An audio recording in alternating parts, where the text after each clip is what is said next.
Olá, o Vida e Saúde está no ar. Como vai você? Como é que está a sua saúde? Nessa edição você confere como foi a audiência pública da saúde, a prestação de contas realizada na Câmara Municipal de Mossoró. E ainda um bate-papo super informativo com a fonoaudióloga e musicoterapeuta Saraiana. O Vida e Saúde está no ar.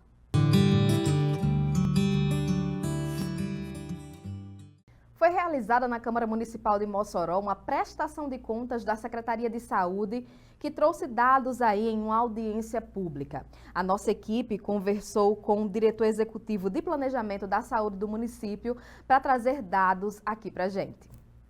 Então vamos lá. A prestação de conta ela é realizada, a cada quadrimestre, a cada 4 meses a gente realiza com a prestação de conta para poder apresentar, não só os dados epidemiológicos, as ações que são desenvolvidas, mas também tudo aquilo que foi investido em saúde. Então a gente faz todo o levantamento que foi investido na atenção primária, que foi investido na atenção especializada, na vigilância, o que foi feito de investimento na assistência farmacêutica, quais foram as obras que foram realizadas, o que foi adquirido de equipamento, material permanente, quais são também os nossos próximos passos para a conclusão e efetivação do nosso Plano Municipal de Saúde. Então hoje a gente vem fazer uma prestação de conta desses primeiros 4 meses do ano. Eu queria que você falasse um pouquinho sobre um tema que é bastante discutido aqui no município, é a questão da causa animal, O que a Secretaria tem feito para essa área aqui no município? Então, a Secretaria Municipal de Saúde, em parceria com as ONGs, em parceria com as instituições, o FESA, o ERNE, e outras associações, a gente tem um grupo de trabalho na área de saúde animal, onde a gente vem desenvolvendo várias atividades, como a feira de doação, a gente também vem realizando todo o processo de castração de cães e gatos, A proposta, de fato, é cada vez mais a gente ampliar essas ações voltadas para a saúde animal. A Prefeitura hoje ela tem dentro da Secretaria Municipal de Saúde, dentro do seu organograma, um espaço voltado exclusivamente para a área de saúde animal. E aí, com relação à vacinação, as metas têm sido atingidas. Eu vi que a última campanha foi a de poliomielite, mas é uma dificuldade de todo o Brasil para que a meta seja atingida, Exatamente. A gente vem, como boa parte dos municípios do país, ainda de forma lenta nesse processo de vacinação, A gente teve algumas questões ainda que vêm da época da Covid, mas a gente já vem conseguindo avançar, não só Mossoró, mas como vários municípios do país, vem ampliando cada vez mais sua cobertura dentro do calendário nacional de vacinação. Então a gente acredita que a gente vem avançando nesse processo também. Nossa equipe conversou também com o vereador Genilson Alves, ele que é líder da bancada de situação na Câmara Municipal de Mossoró. Ele destacou os avanços na saúde municipal. A apresentação de contas deixa muito claro que os recursos públicos, hoje a gente tem praticamente quase 30% da receita aplicada em investimento na saúde, onde a legislação federal diz que é 15%, o município está chegando já até então a 24% desses investimentos. Isso mostra o compromisso do Executivo junto à população de Mossoró. Para vocês terem uma ideia, nós temos a fila de cirurgias de catarata, de cirurgias, são patologias reversíveis, praticamente sem fila. Nós temos hoje médico psiquiatra tanto para adulto quanto para criança, que antes não existia. Hoje nós temos médicos em todas as UBSs, nós temos médico, antes que outras gestões também não tinham. Então, quando nós fazemos esse comparativo, a gente vê os avanços por parte de uma gestão totalmente compromissada em fazer o melhor para o povo da nossa cidade. Vocês terem uma ideia, colonoscopia, hoje tem 4 prestadores ofertando esses exames para o município. Endoscopia, da mesma forma. Então, hoje, existe um avanço significativo na saúde do município de Mossoró, dando uma condição mais digna ao nosso povo. Para vocês terem uma ideia, são 15 novas UBS sendo construídas. São 4 CAPs novos sendo construídos. Antes está sendo praticamente em casas, os CAPs funcionando. E agora não, vai ser equipamentos apropriados para levar dignidade para o nosso povo. A gente vai para um rápido intervalo agora. Na volta a gente conversa com Saraiana, ela que é fonoaudióloga e musicoterapeuta. É rapidinho, não sai daí.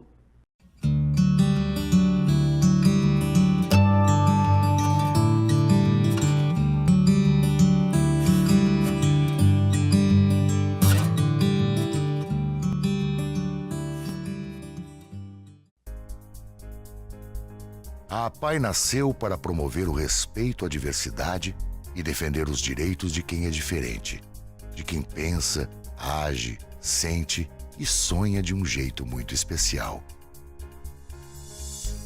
Nossa história conta com pessoas determinadas a construir um mundo mais inclusivo, capaz de oferecer oportunidades para quem tem necessidades e talentos únicos. Um mundo para todo mundo, onde todos, sem exceção, possam ser indivíduos, cidadãos, profissionais e agentes da transformação, desconstruindo velhos conceitos e quebrando tabus.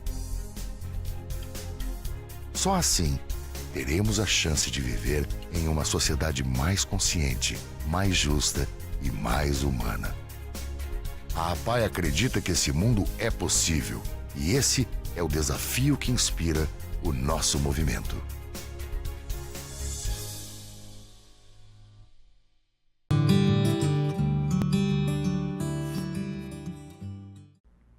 Estamos de volta com o segundo bloco do Vida e Saúde. E nós estamos aqui hoje com uma convidada muito especial, Sara Rayana Fernandes, ela que é fonoaudióloga há mais de 20 anos e também musicoterapeuta. Sara, seja bem-vinda ao Vida e Saúde, é um prazer ter você aqui conosco. Prazer também, obrigada pelo convite, Elaine. Olha, como eu falei aqui, né, Sara tem mais de 20 anos de experiência e aí atendimento aí com o público infantil, né, Sara? Quem acompanha a Sara nas redes sociais, vê aí o cuidado, o carinho que tem para atender, particularmente, né, Sara foi fonoaudióloga do meu filho durante o período.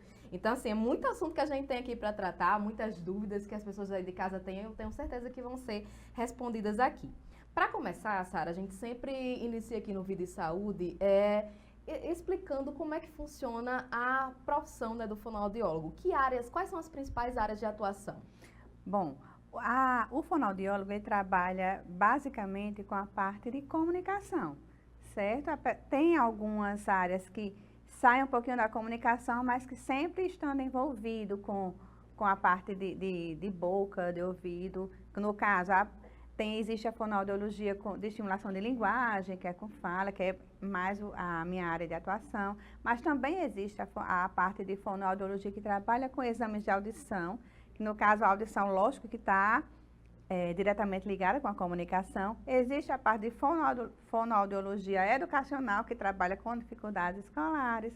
Existe a parte de fonoaudiologia que trabalha com educação de surdos, ou seja, tem a parte de audição, de audiometria, de fazer exames de audição, e tem a parte de educação auditiva, que é trabalhar com pacientes já surdos que usam aparelho auditivo, e tem a parte hospitalar, que são fonoaudiólogos que trabalham com deglutição, pacientes com dificuldade de deglutição, e tem a parte de gerontologia, que é com estímulo de linguagem com idosos, pós-AVC, com problemas de Parkinson, enfim.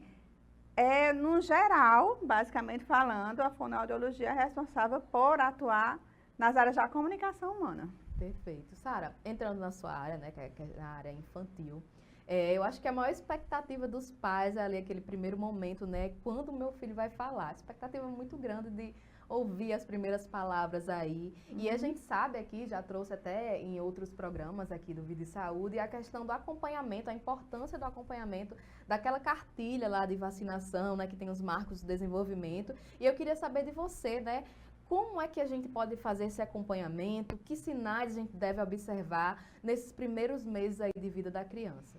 Joia.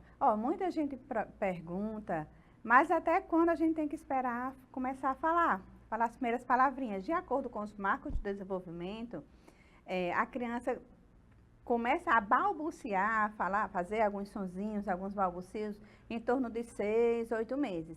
Esses balbucios não são fala em si, certo? Assim, antes disso já tem alguns sons, que aqueles bebezinhos fazem. Balbucio de ba, ba, ba, ma, ma, ma. Esses balbucios, na verdade, eles começam com uma brincadeira. Ele descobre que tem som e vai fazendo aquilo ali como uma brincadeira, e à medida que eles vão tendo retorno, olha, falou mamãe, falou papai. Então, assim, à medida que eles vão percebendo que aquele som traz um retorno, é que eles vão associando, olha, com essa brincadeira aqui eu tenho esse retorno da minha mãe. Aí, com a repetição, é que eles vão aprendendo que mamã, mamã não é só uma brincadeira, quer dizer mamãe. Mas palavrinhas mesmo, o início, para a criança começar a falar palavrinhas em torno de 1 ano e 2 meses, mais ou menos isso. Tem algumas crianças que atrasam um pouquinho mais. Aí, no caso, a gente precisa ver quais são os motivos que está atrasando. E tem crianças que antes de 1 ano também já começam a falar algumas palavrinhas, mamãe, papai, água. Mas assim, no geral, em torno de 11 meses a 1 ano e 2 meses já é para estar falando as primeiras palavrinhas. Depois disso, aí a gente precisa investigar o que é que está acontecendo.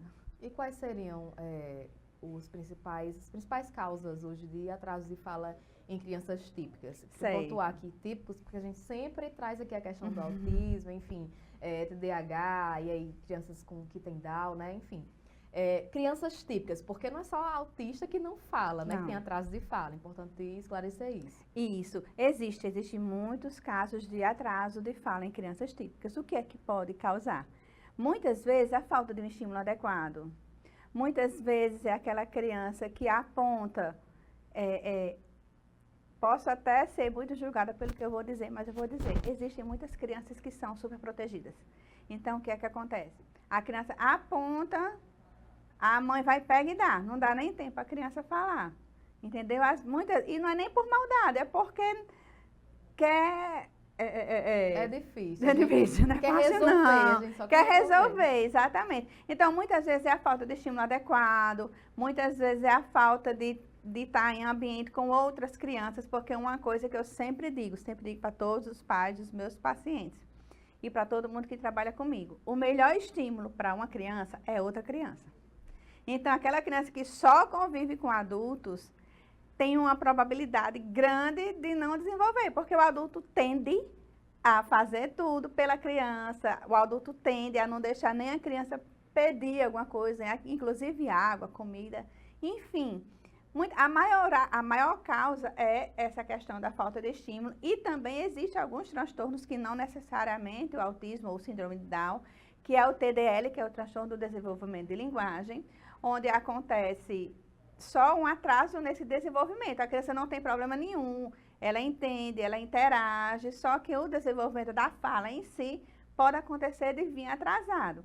E existe também a apraxia de fala na infância, que hoje em dia está bem alta, está bem falado, está bem conhecido, porque o que é a apraxia de fala na infância? Que pode estar associada ao autismo ou não. A apraxia de fala na infância é uma dificuldade na programação motora da fala. Como assim? A criança pensa, ela sabe o que ela quer falar, ela tem noção e ela tem intenção comunicativa, ela quer falar. Porém, quando essa parte do pensamento vai passar para a fala, esse processamento motor, acontece uma desorganização. Então, quando a criança vai falar, não sai, ou sai distorcido. Por exemplo, vou dar um exemplo, já atendi uma criança, que no caso ele já era um rapazinho, já estava com 10 anos, ele entendia tudo, fazia todos os comandos, ele tem TEA leve, mas tem apraxia de fala. Então, o que é que acontece? Ele chegava, dava bom dia, boa tarde, ele falava tudo, porém, ele não conseguia processar o comando da fala das consoantes, ele só falava as vogais. O ia, bom dia, o ia. E também dentro da apraxia de fala pode acontecer da criança conseguir articular, porém ela não consegue ter uma melodia na fala, é como se fosse uma fala robotizada. Entendeu? Então, assim, que também pode estar dentro dos processos de atraso de fala, do atraso de linguagem, que não necessariamente é de um TEA, não necessariamente é de um transtorno. Mas, basicamente, principalmente, atraso de fala em crianças atípicas, ou em crianças típicas, desculpe, é mais por uma falta de estímulo adequado, ou um TDL, transtorno de desenvolvimento, ou mesmo só um atrasozinho na linguagem, mas que não seja um transtorno, e também pode ser essa apraxia de fala. E aí seria importante, Sara, no caso, os pais, né? Você falou sobre essa superproteção que existe, na verdade a gente tem consciência que a gente faz, né? A importância de se policiar, né? De analisar, observar isso.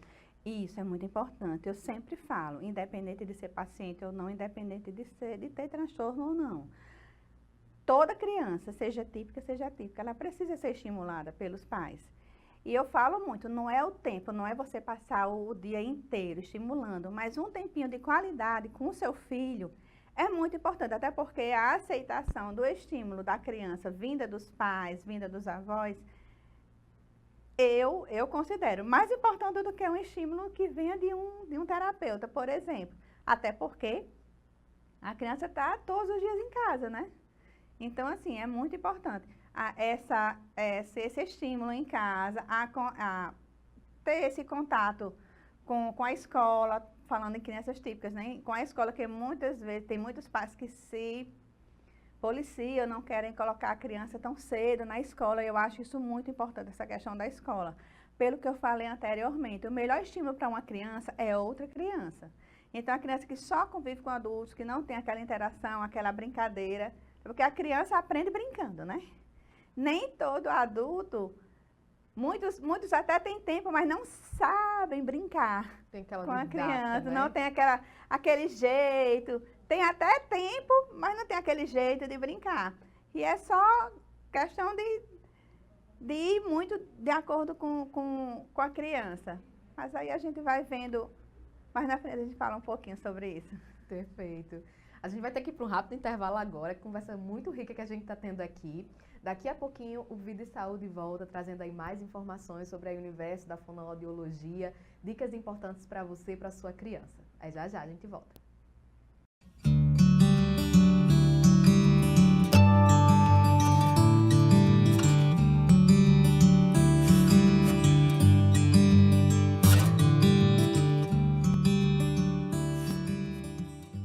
Eu acho que as pessoas não sabem o que dizem quando são contra a vacina. Não sabem o tamanho da dor das famílias que perderam quem amam para uma doença.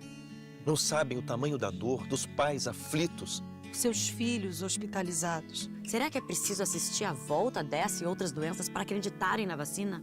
Não, nós não queremos isso. Confiar na vacina tem que ser pelo caminho da vida. Vacinas Salvam vidas. Vacinas salvam vidas. Eu quero viver, por isso eu vacino. Eu quero ver o Brasil reconstruir a nossa vacinação. Porque o Brasil sempre foi referência em vacinação no mundo. Vamos nos unir ao movimento nacional pela vacinação. Vamos vacinar, sim. Valorizar a nossa ciência e o nosso SUS, Sim. Vamos bater com orgulho no peito e no braço e dizer que vacinas salvam vidas. Vacina é vida. Vacina é para todos. Ministério da Saúde. Brasil. União e Reconstrução. Governo Federal.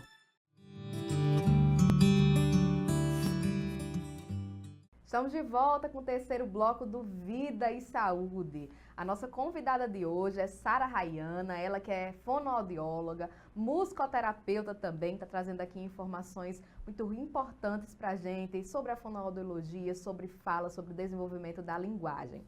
Sara, a gente estava conversando agora há pouco, né, sobre essa questão do estímulo, né?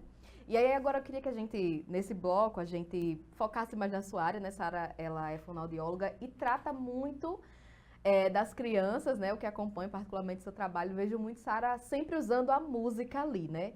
Como foi? Como é que surgiu essa parceria, essa necessidade da parceria entre musicoterapia e fonoaudiologia, a música e a fonoaudiologia?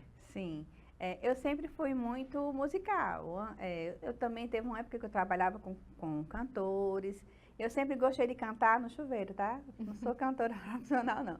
Sempre gostei de cantar no chuveiro e no atendimento com as crianças, eu sempre gostei de trazer musiquinhas infantis, musiquinhas que elas gostam mesmo. E eu comecei a perceber que quando eu apresentava estímulos musicais, mesmo que não fosse, mesmo para estímulo de fala, mas eu trazia os estímulos musicais, eu comecei a perceber que eles tinham uma resposta muito melhor. E eu comecei a estudar, eu sabia que existia essa especialização, essa graduação em musicoterapia, porém só tinha muito longe. E fiquei aguardando, passei um tempinho, cheguei a fazer um curso de pós-graduação aqui em Mossoró, mas só que não era na área de musicoterapia.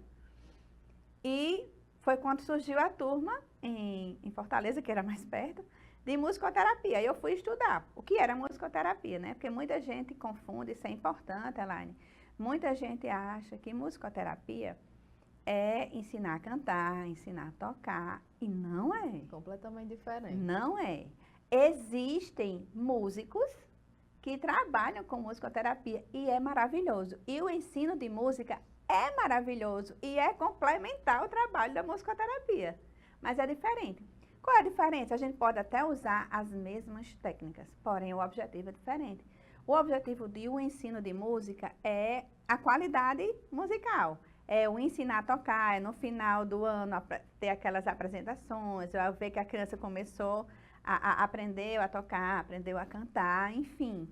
Na musicoterapia, não necessariamente a gente vai ensinar a tocar, até porque eu não sei tocar, eu desenrolo algumas coisas. Mas qual é o objetivo da musicoterapia? É usar recursos musicais com objetivos específicos para a demanda daquele paciente que está tendo. Por exemplo, eu tenho uma criança que, como a gente está falando em crianças típicas, eu tenho uma criança que troca as letrinhas na fala. É uma criança típica, para não achar que é só para quem é atípico, né? Eu tenho uma criança que troca as letrinhas na fala, tenho uma criança que tem gagueira, por exemplo. A gente pode usar técnicas da musicoterapia. Como?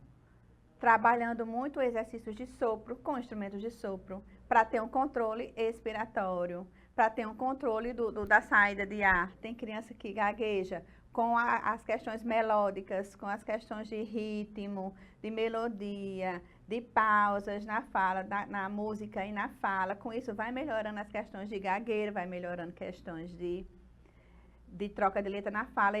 Tem muitas musiquinhas que a gente pode criar com letras específicas, entendeu? Por exemplo, tem criança que tem dificuldade em dizer o R. Tem muitas musiquinhas que trabalham com a letrinha R. Isso é bem comum, essa do R. Isso, é muito comum. Isso eu trazendo para crianças típicas, né? Se for trazer para o universo atípico, a musicoterapia em si, vixe, aí as vantagens são gigantes, né? Porque com a música a gente consegue estimular a atenção, a concentração, a interação, o contato visual, o expressar as emoções, porque no caso deles a maior dificuldade é em expressar e entender as emoções, é em estimular a fala. Existem muitas crianças que são atípicas, que são TEA, né, que são autistas, que não falam, mas cantam. Aí muita gente fica assim, como assim? Mas é porque a área da música, do canto, é diferente da área da fala. Então, como é que a gente trabalha? A gente trabalha usando essa musicalidade que a criança tem para dar função a essa musicalidade e trazendo para a fala.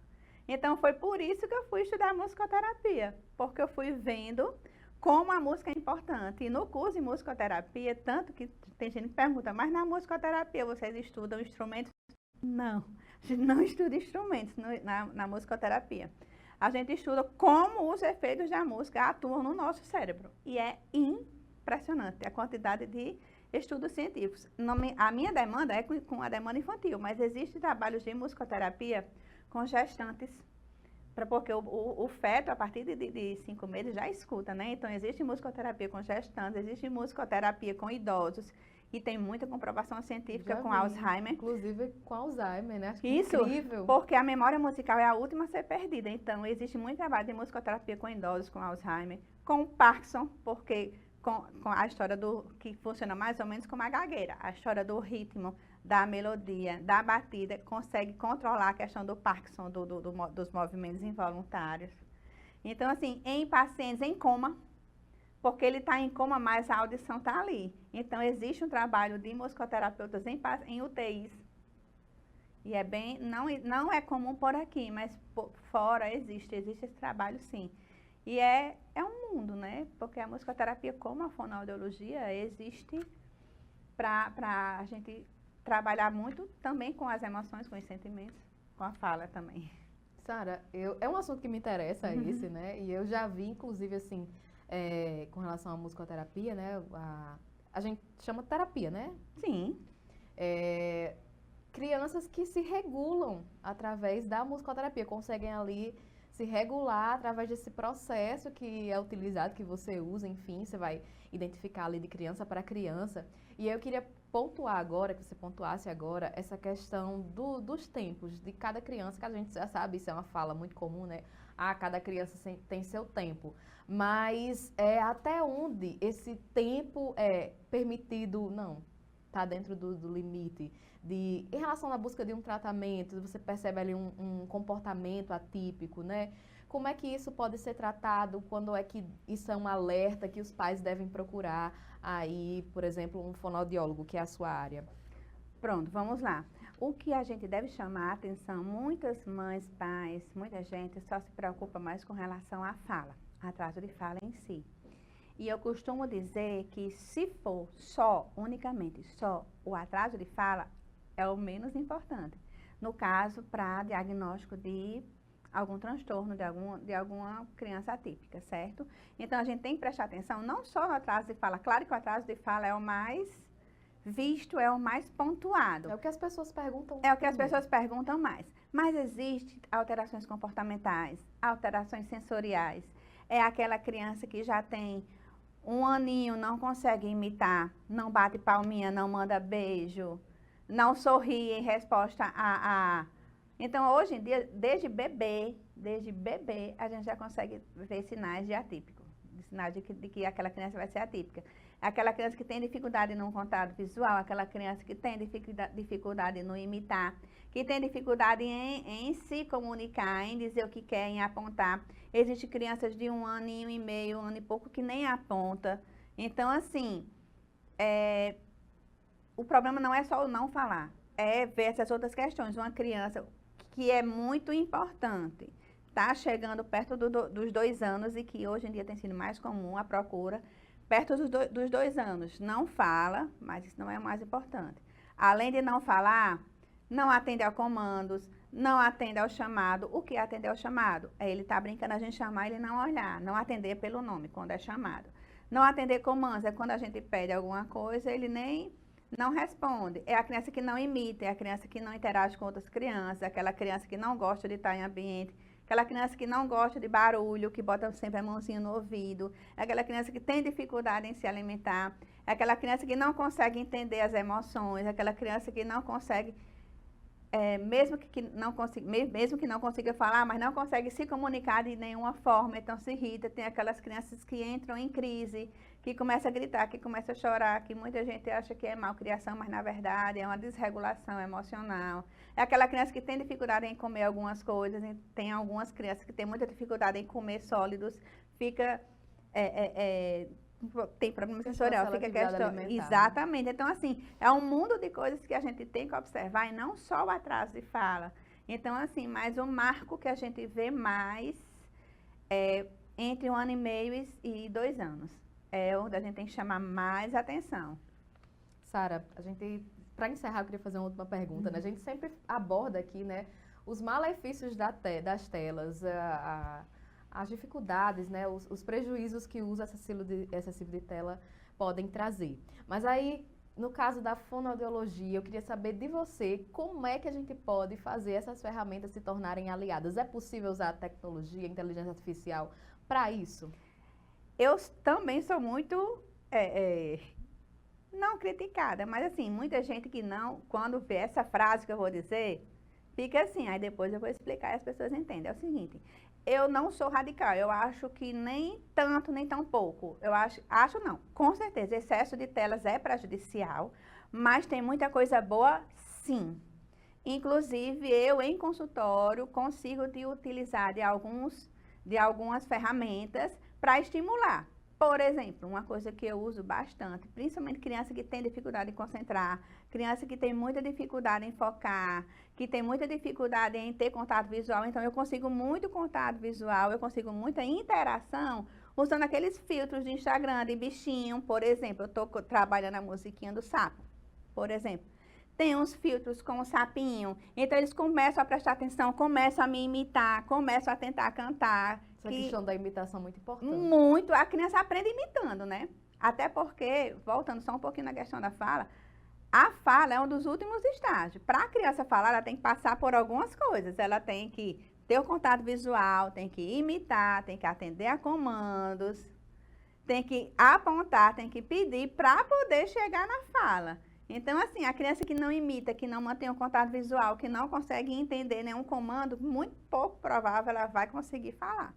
E, voltando à questão das telas, então, eu uso sim tem alguns canais no YouTube, tem alguns jogos, algumas ferramentas que a gente usa dentro da fono mesmo, criado por fonoaudiólogos, para estimular a fala, para estimular a linguagem, para estimular a comunicação. Em casa mesmo, tem muitas coisas que eu oriento aos pais a usar em casa. Não é deixar a criança na TV o dia todo, a criança com o comando do controle ou no comando no celular, a criança com o celular na mão. Não, não é isso. Existem algumas coisas boas, sim. Existem algumas músicas, sim. Existem coisas educativas que chamam a atenção da criança e que são de qualidade. Então, existe sim algumas coisas boas e eu recomendo. Agora, como eu falei, tudo demais é veneno, assim, nem tanto, nem tão pouco. Eu acho que um pouquinho, na medida certa, na dose certa, com a qualidade adequada, é muito bom, é importante e é estimulante. Só não pode ter excessos. Perfeito. Sara, a gente vai ter que encerrar agora a nossa conversa. Foi um bate-papo muito enriquecedor. Tenho certeza para as pessoas que estão em casa. Eu agradeço muito, foi um prazer receber você aqui com a gente. Prazer, obrigada pelo convite. Sempre que quiser, pode chamar. Vou chamar mesmo. Gente, você pode rever esse programa e os outros que nós já gravamos, né, no Vida e Saúde, no nosso canal no YouTube. A nossa programação está disponível no canal 23.2 da TCM e também no canal 2 da Telecab. Muito obrigada pela sua companhia. Tchau, tchau.